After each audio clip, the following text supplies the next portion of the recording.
The mission of E4All, or Entrepreneurship for All, which is its proper name, is to develop the networks that don't exist in under-resourced mid-sized cities to enable people who have a dream about being an entrepreneur to realize them. The networks of skills, of experience that other people have done the same thing, and access to capital. The cities that E4All are in now is Lowell, Lawrence is one site.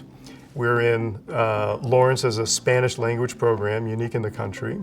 We're in the south coast of Massachusetts, which is Fall River and New Bedford, and we've just opening our new site in Lynn. And we're entertaining requests outside of Massachusetts in about 5 states to bring E4All sites into those states as well.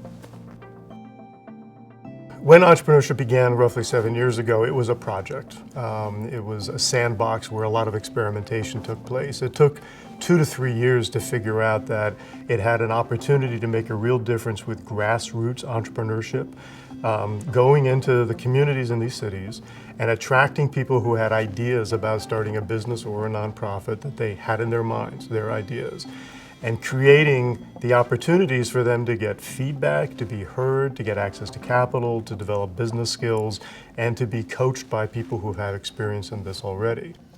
By the time we started doing impact assessment, we had been active in 2 cities, right? Lowell and Lawrence, Massachusetts. And at that time, there had been 105 graduates of these different programs. And that includes a Spanish language one in Lawrence, Massachusetts, the first of its kind.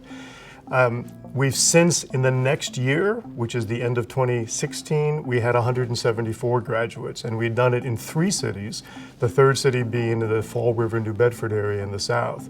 The 174 startups, over 82% of them are still pursuing their program. And while we go in with the approach that anyone, it's entrepreneurship for all, anyone can apply and be included, the demographic that we end up in our program represents the communities that we serve, which we're very pleased about.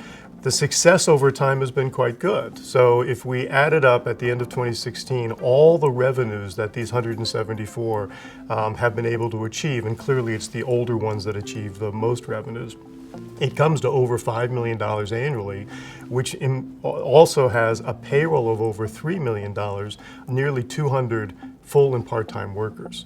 So the impact that we're having in the communities for business opportunities and nonprofits that wouldn't have existed otherwise is very tangible.